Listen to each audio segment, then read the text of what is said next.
Are you feeling stressed? What if I told you the best cure isn't another meditation app or deep breathing exercise, and it may not have anything to do with you at all?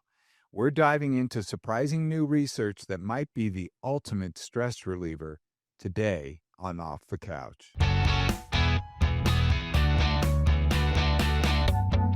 And welcome to Off the Couch with Dr. Greg, because growth doesn't happen lying down. I'm Dr. Greg Cason, psychologist, here with producer Brian Gomez. Happy Tuesday, you guys. And also here on the board, Tony Sweet. Hi, Tony. Well, hello.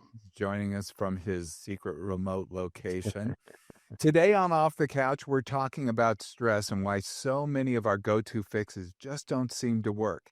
You know the routine: meditation apps, breathing exercises, yoga classes, but somehow we still feel overwhelmed. I know I feel overwhelmed. Do you, Brian? Always. Yeah, and I don't expect miracles from those things, but I still do engage. But in this episode, I'm going to share a surprising solution backed by research that flips the entire idea of stress relief on its head. Stick around. This might be the one change how you think about stress forever. But before we dive in, let's figure out what kind of stressors we are. Is that good? How we handle stress. So this is a test, which is, are you an innie or an outie with stress? And all three of you, Tony, all three of you being one, referring to myself in the third person there, I guess. But Tony, I want you to play along if we can. It's a 5-question quiz. It's just A or B, so you can count along at home on one hand, perhaps. Our goal is to help you discover if you lean more inward to self-focused stress management or outward toward empathy-driven connection, or you do a combination of both. So let's try it. Number 1, when you feel stressed, what's your first instinct? Is it A, to isolate and focus on calming yourself down, or B, call or help a friend or offer support to somebody else? So when you're feeling stressed, what's your first instinct? Isolate and focus on calming yourself down, or B, call a friend? Got that? Number 2, which of these feels most restorative to you after a hard day? Is it A, meditation, TV, and alone time, or B, doing something kind or thoughtful for somebody? Meditation, alone time, or doing kind and thoughtful for somebody? Number 3, at work, when a colleague is struggling, I focus on my own deadlines first. That's A. I'm taking the quiz myself, so it's throwing me off. At work, when a colleague is struggling, I focus on my own deadlines first. It's their problem, not mine. Or B, I offer a quick check-in, even if it's just, hey, you doing okay? So at work, when you see a colleague struggling, when you see a co-employee having a problem, do you just focus on your own work, or do you check in with them and say, are you okay? Number 4, when you hear about a community need like a volunteer request, you'd go A, you feel tired just thinking about it, I have my own problems, or B, you get curious or consider helping even if briefly. So is that number 4, when you hear about a community need, do you feel tired just thinking about it, or do you get curious and consider helping? And number 5, how do you define self-care? So this is how we define self-care. Is it A, me time, recharging by being left alone, or B, taking care of yourself so you have energy to support others? That's me time, recharging, or B, taking care of yourself so that you'll have energy to support others. What are your answers? Would you say mostly A's, mostly B's, or a mix of A's and B's? Brian. For me, it's mostly A's and I had one B. Okay, mostly A's, Brian. And with you, Tony? I'm scared to answer it, but it's 4 A's and 1 B also. Okay, mostly A's. For me, I want to say I was a mix, but I really only had 1 A. I had 4 B's. So Wow. let's talk about that. Mostly A's, you're inwardly focused. You may rely heavily on solo coping strategies. Consider adding micro acts of service to your routine to boost connection. And we're going to talk about that. So we'll give you're mostly solo focused people, Tony and but you're both have a mix because you have a B. Both Mm. have a B. Was Tony, was your B number 4? Actually, my B was number 3. Oh, So number 3 is when a work colleague is struggling. Your B, Tony, was that you offering a quick check-in. That makes sense as a boss. Right. You've been a boss for how long? A long time. A long time. And Brian, yours was number 4. When you hear about a community need, oh, you get curious and consider helping. That makes absolute sense considering what I know about you. yeah. You have you're community minded when it comes to those things. So if you're A, you're mostly inwardly focused. You two are mostly B's, which I guess I landed on, which is empathy builder. You naturally use empathy to manage stress, which research shows can improve well-being and resilience. And we'll talk more about that. Or you're a mix of A's and B's, which is what I would have pegged myself as. You blend self-care with caring for others. And there's a my A, just so you know, was very particular. My A was number 2. Oh, yeah. Which of these feels most restorative after a hard day? That is I said A, meditation, TV, or alone time. And I will tell you, because my hard day is helping others all day long. So sometimes I need to not talk. So lying down or being alone, closing the door, like I used to, there's even a shot of me on my reality show because when I came home from work, I'd always want to come home and lie on the deck upstairs and just, sit there with a beer and be quiet.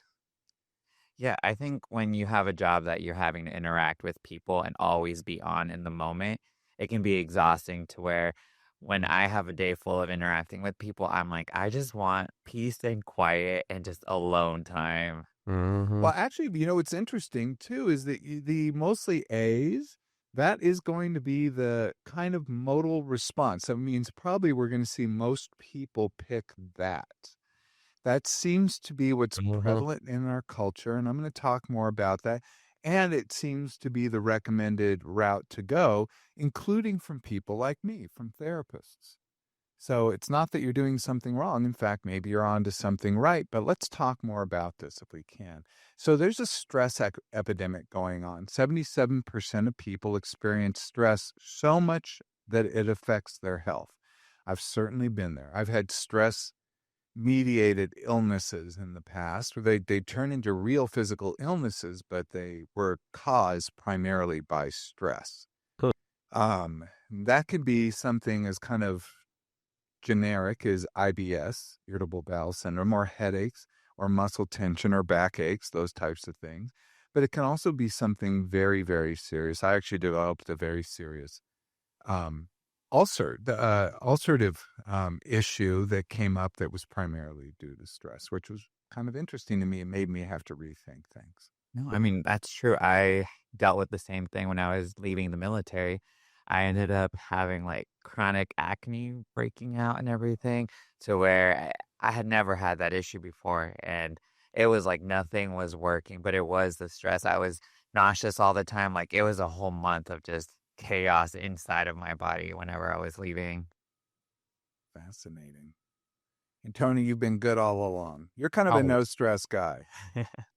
no, I stress. I just hide it very well. But I also, when I was younger, I had an ulcer in my 20s from stress so much. So, Mine actually developed in my esophagus, which was a really problematic area for that to happen. yeah. So that caused me to not be able to eat and drink for like, I don't know, at least a week, maybe 2 weeks. I lost a great deal of weight and it made me have to like rethink my entire life after that point. Well, people also like have heart attacks too, right? From They stress. do. They do. It can get very serious. It can get Hmm. very serious. So traditional solutions we often talk about, we say, do meditation. I don't know about you. Do you meditate? Like, I've tried. I really tried, but it is so hard for me to stay quiet and still in my mind for that long. Or I don't know, to get into that state of it. I don't know. Or maybe when I feel like I have done it, I've fallen asleep and I'm like, is that meditating Oh, at yeah. that point? No, I get it. I often, have tried since I've been in college. I was in a study in my freshman year for transcendental meditation. This is like the type of meditation that was really popular in the 70s. And this is, where you have a mantra and you keep it secret. And I was in this whole stress study at UCLA as a freshman, and my group was the meditators. And I really, really tried during that time, but I I fell off the wagon so many times. But it was interesting to me, but not a practice I kept up with. No, and I feel like my meditation, for me, I've told you guys when I would go surfing, just being out there waiting for the wave is when I have that clear like mentality, just unplugging and just Mhm. being in that moment of, I don't know, something about being in the water, in the sun, and just being still there without any distractions. That's my form of meditation for me. So it's so interesting you say that because I really developed my own theory that meditation can be done actively, like taking a walk in nature or petting a pet, an animal, Mm. or could be done like ways I liked. I often recommend surfing for people who do it. I think there's nothing better because you're in the sun, you're connected with the water. I mean, I grew up by the water, so I understand this connection, and that you can feel completely at one with nature and the world when you're in those moments. But plus, when you're surfing, you actually have to focus and have to catch a wave, that it causes you to really narrow your mind in a very particular way that acts like meditation. So it can have a very key healing effect. Also, things like praying, going to church, that offers that for some people. I mean, there are different ways to do it. My grandmother used to do the rosary every day, and that is an active meditation. She would basically work the entire rosary.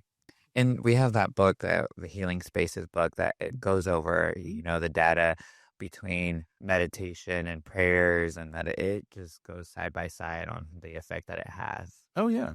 And so I've always believed in that as a good thing. But for me, I kind of discovered that for me, like going into these boot camp classes, which is a little embarrassing to say, but I found those meditative because here I was having somebody else tell me what to do with exercise versus having to instruct myself. Plus the music and the fact that there are a bunch of other people around me, so I didn't feel on display. Like Tony, you were a personal trainer at one point in your life, you said, and that's the one problem if you have a trainer is that you want to talk to him. Uh-huh. But when you're in a group class, you can't talk to other people or people will peg you for being rude. I actually 'Cause- taught group fitness for 16 years. Ah, I actually loved it just because it was a relief.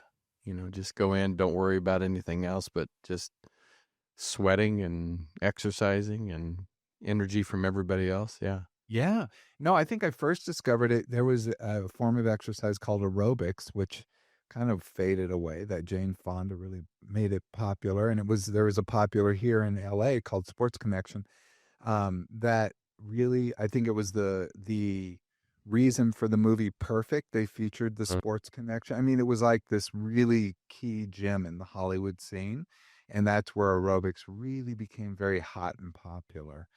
And then that, of course, caught on in the entire nation. Then it was on every TV show, etc. So it was a great thing, and they were all active meditation. So I really feel like that's a real thing. But there may be something more that this isn't addressing because the problem is many self-care strategies put the burden back on the individual. Like if you are stressed, you need to do stuff differently. You need to start addressing things. You need to pull back from other people. You need to, do less work. You need to go, spend more time with yourself and do more meditation, etc. And this can make people feel broken if they don't work at it. And if it doesn't work, like sometimes it doesn't. It sounds a little like religion in that way, How so? where it's like you almost feel guilty if you're not doing it. Like you're being guilted if we're not taking care of yourself, or doing it a specific way. Or, like we said, meditation's different for a lot of people, that it's like if you are technically not meditating how other people are doing it, it can seem like, oh, you don't care about yourself or you're not taking care of yourself. There you go. I don't know. That's very interesting. That's how I just came up in my head. Yeah, I hate when people guilt people for not meditating. I think it's great if people meditate, and I have zero problem if they don't. Or working on themselves. It's great if they're working on themselves, and well, we'll talk about that today. But I have zero problem if someone isn't. Like I don't understand the guilt trip to people that's now happening in the world, especially like it happens in the manosphere with the you got to work out all the time and you got to eat this and take creatine and make your bed every day. I mean, I recommend making your bed every day, but I did it to help with depression. I didn't do it because it's a rule that you have to follow.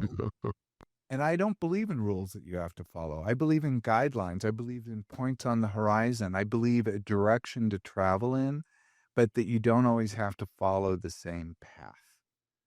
And I've always believed that. And so sometimes I've struggled with some of these rigid pieces of advice. I never what do they call that when you do food prep, meal prep? Oh, meal prep. I never did that. And I probably should have, to like follow to follow some sort of easy meal advice. But I have to say I've always struggled with that stuff. Well, one thing I've always learned from you that I've kept in my mind is how you've always said that we don't use the word should or anything. Yes, and I just said it. I caught it myself, but yeah, I didn't want to belabor it too much. But yeah, no, it's not wrong that I didn't do that stuff, and I don't feel wrong. I really genuinely don't. I do follow a routine in the morning, but it's a routine that really works for me and it wakes me up. And it So makes you happy. it makes me happy to do it. Like I get up, I brush my teeth and shave early because I don't like doing those things. So I try to knock them out fast. And then I make the bed not because I like making the bed, I really don't, but I do love getting into a made bed. So what I do is do it right away to get it out of the way. And then I go and, I kind of get my stuff together and I go off to the gym. I walk to the gym and that really helps me. And then I work out and then sometimes I'll go to the store and then walk home. By the time I get home, I'm pretty ready to like begin my day. I take a shower and get on with things. And it really works for me, but it took me a while to get to that point. And I think everybody has their own way of moving through life, like we can't do the same thing. I can't do the same routine you do, and it wouldn't work and it wouldn't last that way. No. I certainly can't follow other people's routines. And I don't try to push my routine on anybody else. I'll talk about it, but like I like working out in the morning. I used to like working out at night. It just changed. So it changed because I had to get used to it for work, and then I kind of got used to it. Is basically how it happened. But let's talk about there's something I saw a little while ago, maybe not too long ago, that really bugged me. It was on the Joe Rogan show, and this is a clip of Elon Musk talking about empathy. Can you get that up, Tony? I can. Here we go. The fundamental weakness of Western civilization is empathy. The empathy exploit. They're exploiting a bug in Western civilization, which is the empathy response. So, and I think empathy is good, but you need to think it through and not just be programmed like a robot. Okay, there's that. And that's always bugged me because I kind of agree with that you don't want to be programmed like a robot, but I do not believe that's the fundamental weakness in Western civilization. And in fact, I feel like it might be quite the opposite. And this coming from a man who just did the whole Doge thing, clearly didn't operate from a place of empathy. Clearly slashed and burned and hurt a great many people, not just the people that he had fired willy-nilly, but also, I mean, thousands of people. But he also hurt maybe millions of people by cutting off aid programs to the poorest. And as Mm. I believe, I don't know who exactly said it. Was it Bill Gates said, it looks a little bad when the world's richest man is cutting off food to the world's poorest people. So that was an understatement by Bill Gates, but made the point. And then I Mhm. saw this video this week. Oh, Lord. This is this is let's just play the news segment from this that just happened this week. A Polish millionaire is speaking out today after facing backlash for stealing a hat from a child at the U.S. Open this week, and it wasn't to apologize. But, you know, he's got to live with it. Yeah. Zero empathy. Not only zero empathy, but cruelty. Wow. My thought about this was like, we need to let Luigi Mangione back out on the streets because what the F? Like, as a grown adult man. And there's a place in the video, and I didn't even know whether to point this out, but filming it is either his girlfriend or a woman who's right behind him who's smiling and filming what's going on, like as it's happening. And I don't know if she didn't see that he stole it, maybe, but I hope that she knows now that he stole it. And if she's still good with that behavior, then she's complicit.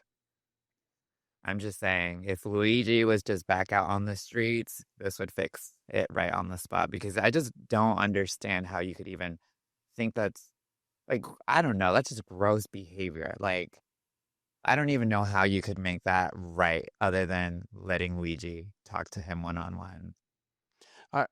What I don't find that I mean, it actually contradicts when they say "Make American Great Again." I'm not trying to get into political, but when I was a kid, I'm sure when you were a kid, if I did anything like that, my parents would scold me, spank my butt, and say, "You need to give that hat back to."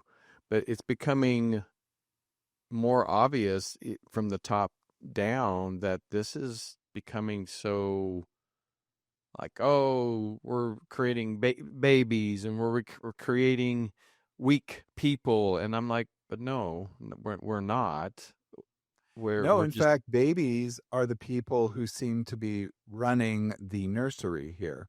And right. what's happening from the top down, if I may say, those videos from the White House, which I actually considered putting on here because it showed such cruelty and lack of empathy, like celebrating rounding up people with Yeah. ice and chaining them and putting them on planes to be deported, Mhm. or the Homeland, whatever secretary, Christy Noem, standing in front with, a Rolex watch or whatever. She was wearing some super expensive watch and just dressed super sexy in front of the jail with people whose lives are gone. I mean, essentially.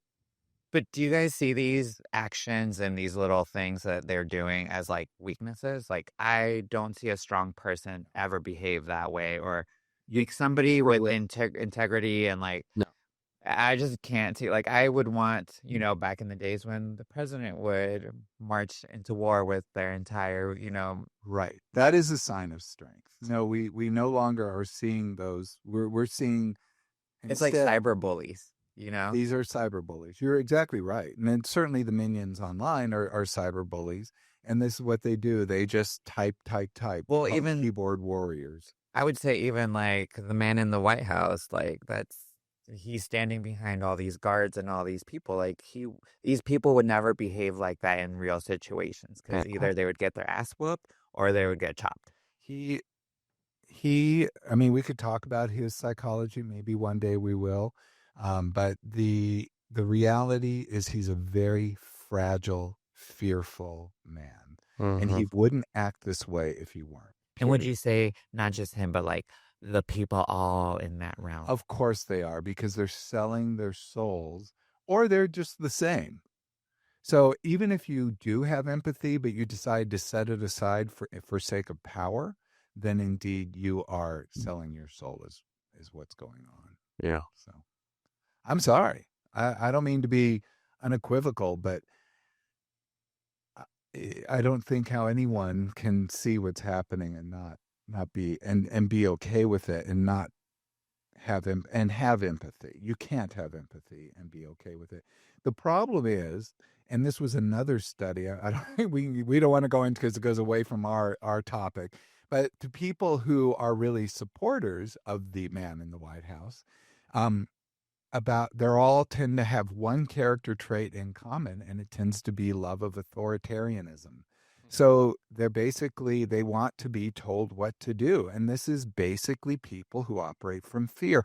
I've said this for years, that the people who are the most fearful like things the most rigid because it protects them, and they want someone who they feel like who's super rigid, that will be the cage around them that will keep them safe.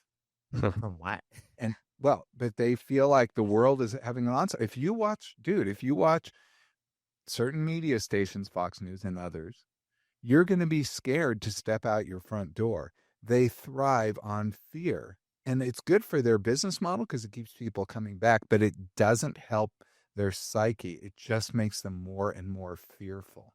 And when you feel vulnerable, you feel fearful. And that's just a real thing.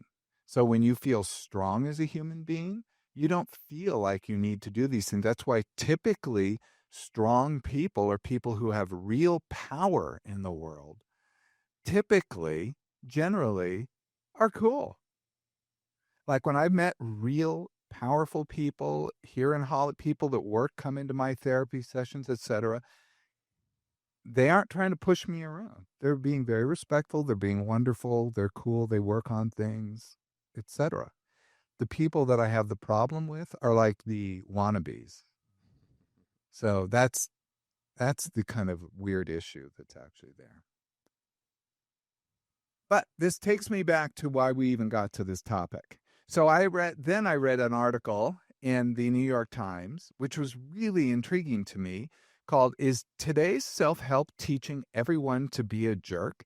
This is an article by Emma Goldberg where she kind of postulated, wait a minute, maybe these self-help things are actually screwing us up a bit.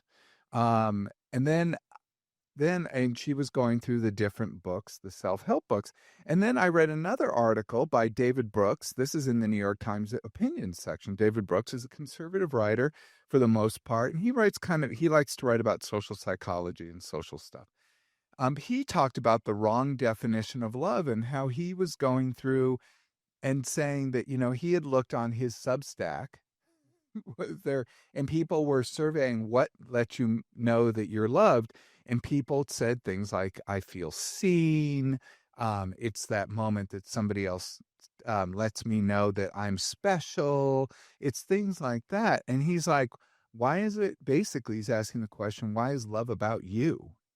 And I was really thrown by this too, because I remember for me, when I feel love, I feel less me. I feel very connected to somebody else, which makes me feel bigger. It's like you have another person who actually lifts you up.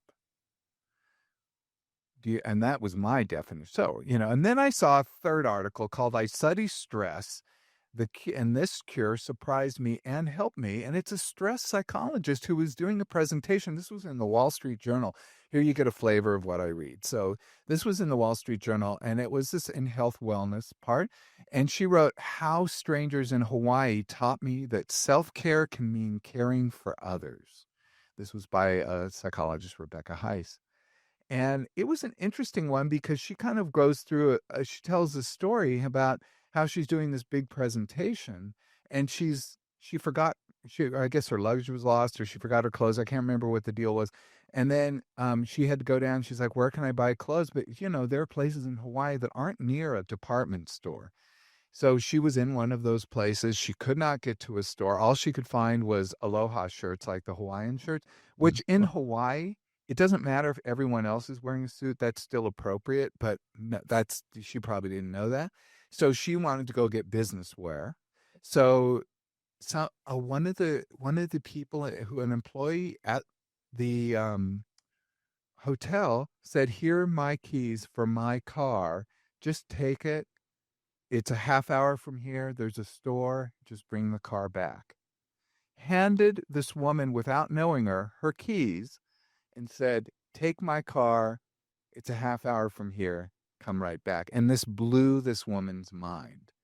And she started to ask this question, "Why do you do this?" And people would say, "Helping others helps me." Because the lady was stressed, remember in the article? Yeah. She had her own stresses, and helping this woman that had lost her stuff, made her feel a little less stressed and kinda take the focus away from her stressors and helping her in that sense. Because I read the article. Yeah, yeah. Yeah. It's an interesting article. And this is when it all came together for me. But maybe we're thinking about stress all wrong. And my own reluctance, I mean, I have to go through my own history that I always hated the concept of self-esteem, even though I lacked it. I probably needed it. But I couldn't get there by just telling myself I'm better than other people, or I'm great, or I do self-affirmations. Those always seemed like BS to me. And believe me, I tried. It wasn't like I didn't try. I didn't just judge them. I did try. But it just didn't work for me. But what really helped with me was the concept of self-efficacy. And self-efficacy was developing a belief in my own abilities, actually doing things. And part of my self-efficacy is in fact helping others. So that was a big change for me.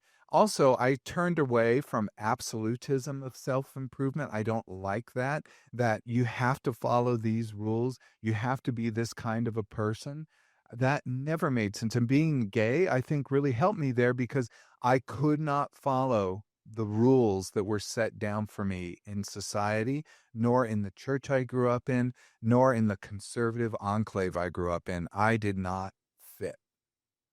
So I had to just kind of make sense of all that was going on, despite what everyone else kept telling me. And then I had a personal shift away from work, which I talked about earlier, and I started to have to think about family and friends. And this was a long shift for me.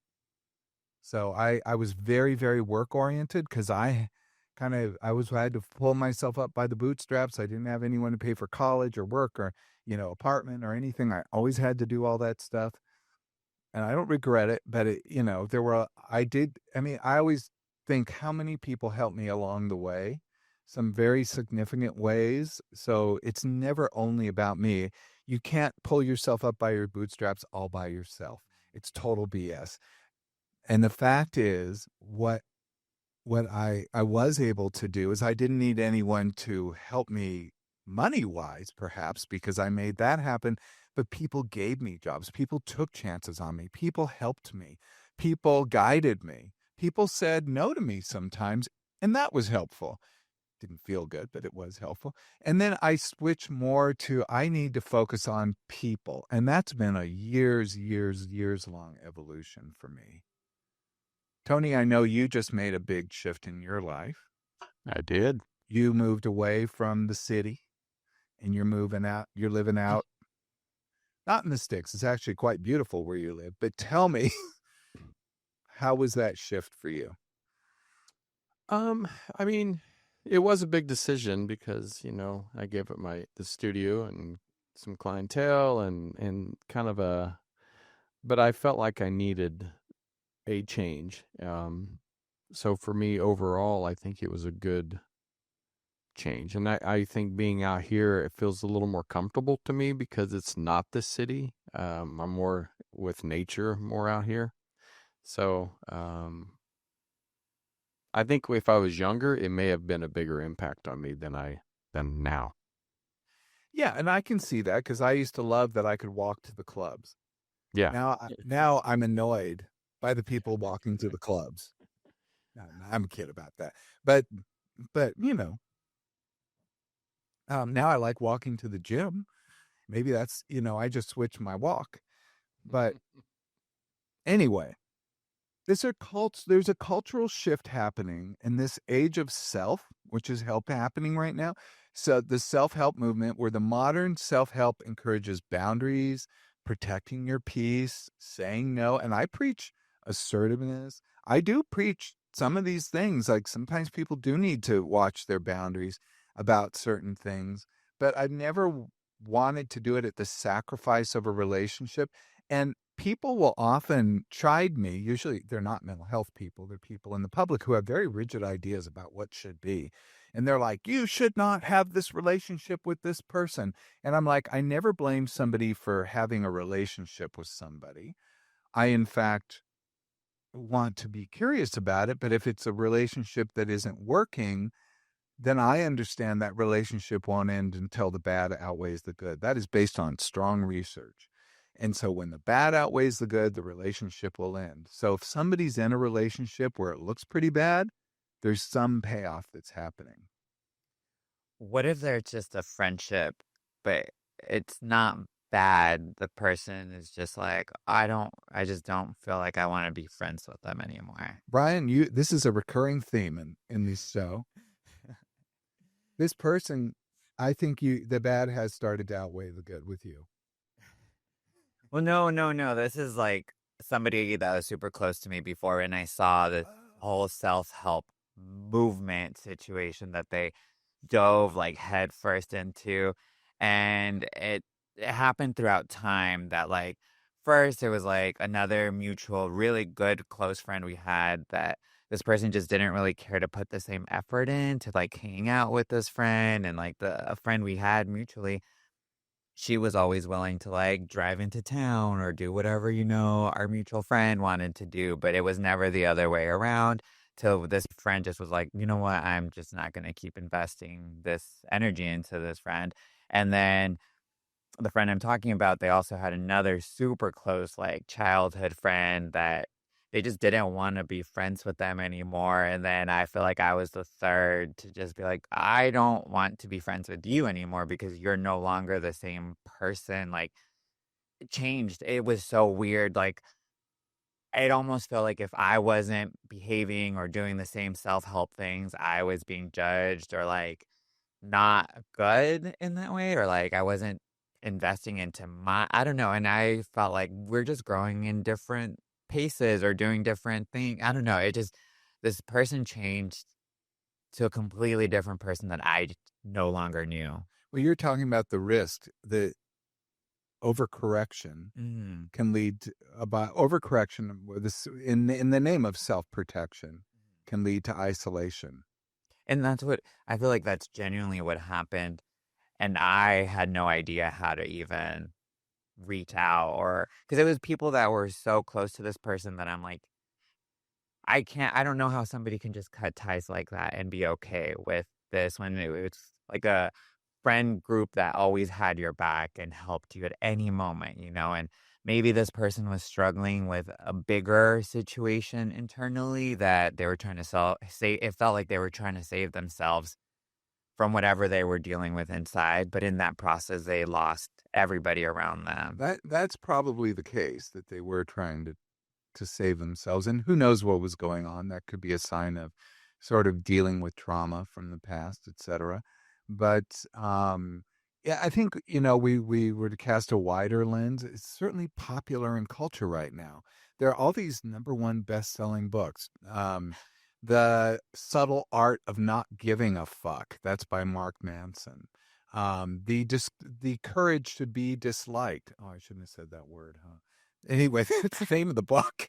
The Courage to Be Disliked, by Kashimi and Koga. Also, there's a book called Fawning. Fawning is the title. Why the need to please makes us lose ourselves and how to find our way back. It's by Ingrid Clayton. That's a new book that's out right now, about people pleasing, which I think is valuable to look at. But again, these books kind of preach a certain solution that may not always lead in the best direction. Another one is this Adult Children of Emotionally Mature Parents. I heard a very long 2-hour interview with the writer, Lindsay Gibson, psychologist.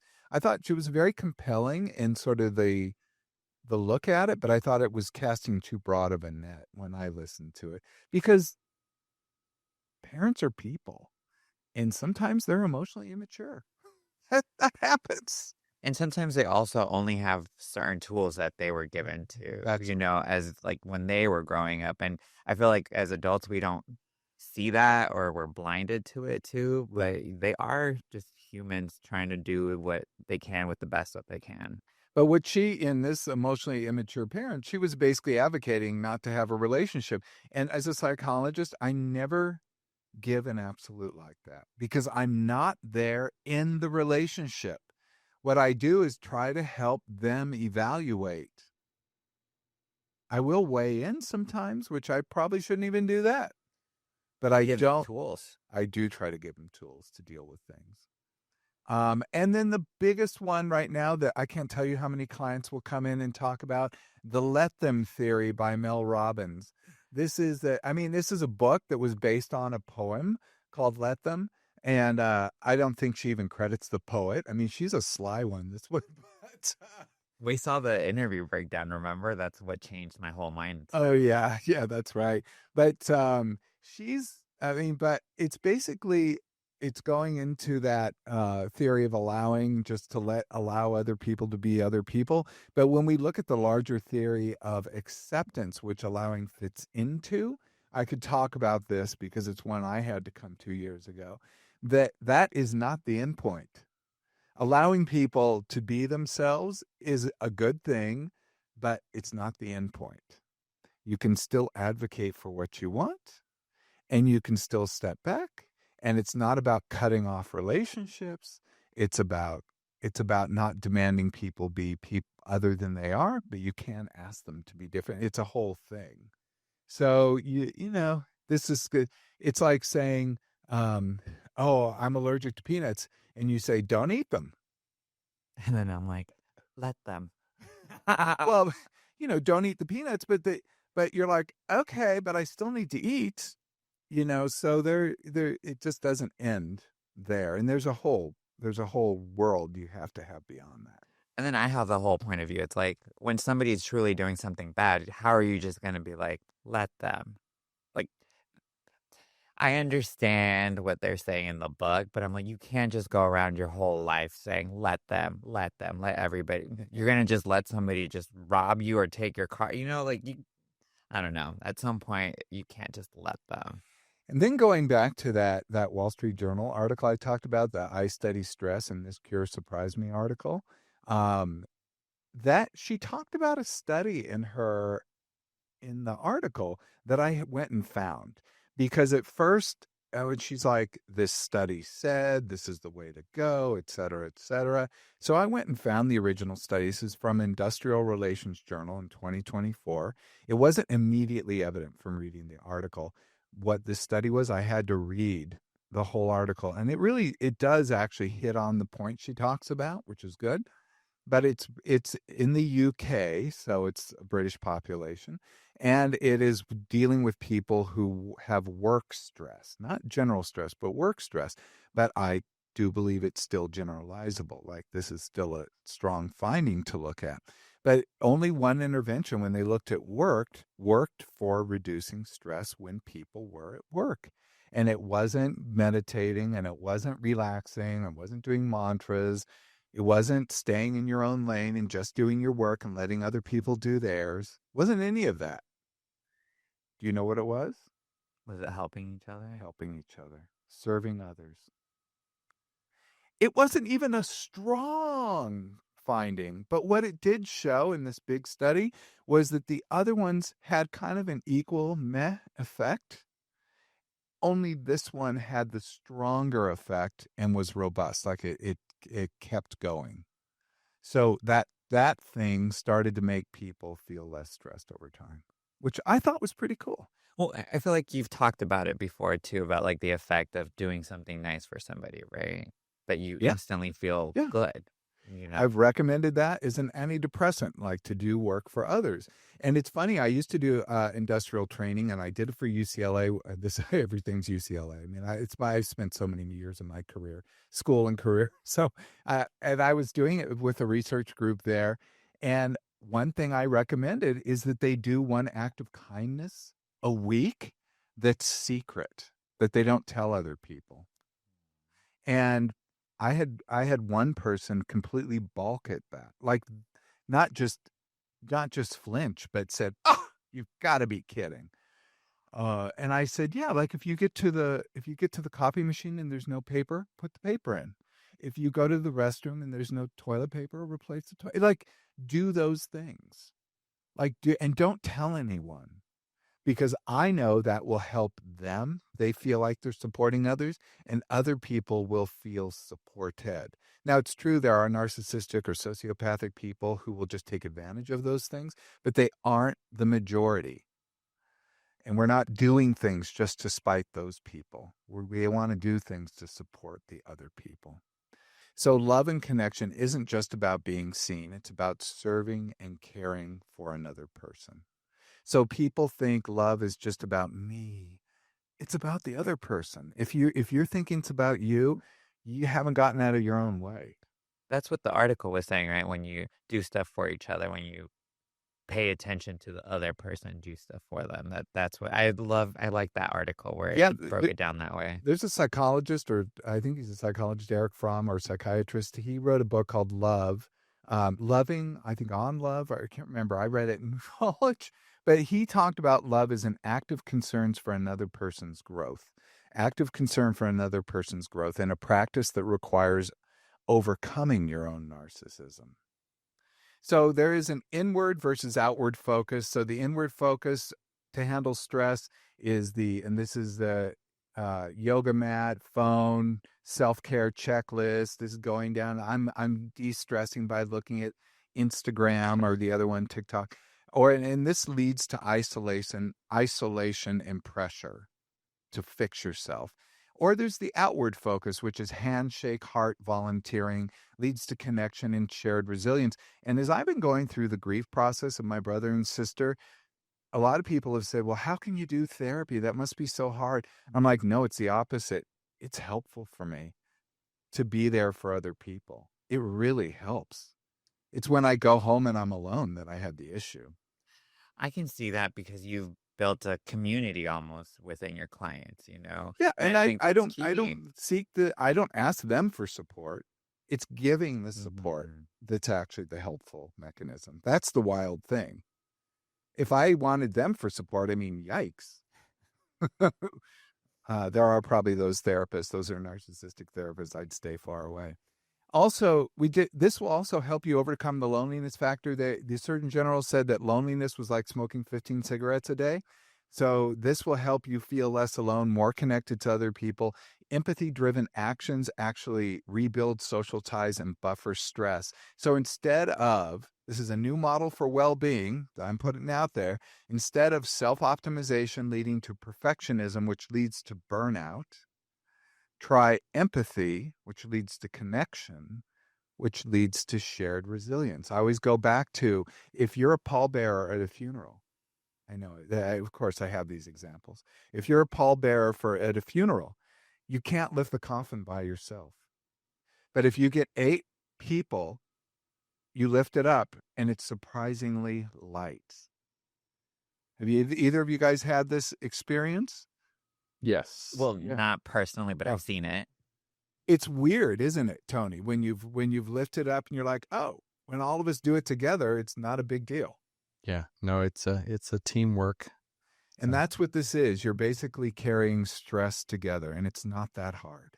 yeah. So just a couple of research back tips. We're going to have this in our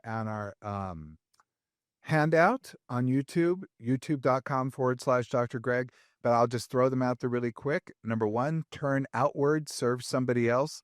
Number 2, use stress as a signal, not an enemy. Don't try to fight stress, try to understand it, and then use it as a signal to help others. Mix self-care with other care. Build empathy habits. Counteract loneliness. So use your empathy to connect with others. Text check-ins, those types of things, weekly coffee with a friend, and go from perfect to present. You don't have to be perfect. Perfect is enemy of the good, but I love this perfect versus present. Instead of being perfect, just stick yourself presently in front of somebody else, and then that will help. Also, animals help too. and create a workplace culture, a workplace or other place or family of culture of helping. That's going to really help you. And if, yeah, Oh, no. I mean, I was just gonna add that I see people often at the dog park that don't even have dogs. They just come to the fence and, like, just enjoy watching the dogs. Today, it happened with my dog. This lady was just so in love with her that she came into the dog park just to pet her and, oh, like, hang out with her for a second. That it builds community too just from being there, you know? I just got to know this lovely lady. there you go. That's perfect. So, look, we have to end the show, and there's so much to talk about, but I want to say this may have helped you, and I hope it does, to start to reconceptualize how to deal with stress. And if it did help you, and I hope it does, because it's helped me, and I hope it helps you guys too, you mostly A people, that you reach out to a friend. You can send them this podcast. I would love that. You can subscribe or like this podcast. I would love that. But that would help us. So that's a way to help. But I mean, go out there and help somebody else. Pick up trash on the street. I pick up sometimes trash in front of my neighbor's house Or in front of the office. or in front of the office. I know no one does that. All the other therapists here walk right past it. I think it's so odd. That is an odd thing to me. But I do it. Nobody ever thanks me for it. So that's nice. I mean, it's odd. But anyway, that's it. That seemed odd that I was bragging, but the bottom line is I just do it because I think it helps. No, I've seen you personally do it, and I'm like, "Oh, that's so sweet." Whereas sometimes I'm like, "I should be doing that." Like, what the heck, you know? It's not bragging. You're just being a good person. Ah, there you go. Well, it's just I follow the same philosophy. So I'm sorry that we have to leave for today. Thanks for joining us on Off the Couch. If you saw yourself in today's patterns, if you're a mostly A person, you're not broken, you're just human, and you can add some B's into your repertoire. Remember, insight's the first step, but action moves the needle. So does social support. So if you enjoyed today's episode, share it with a friend. We talked about the links to the studies, youtube.com/Dr. Greg. And until next time, be present, be flexible, and be kind.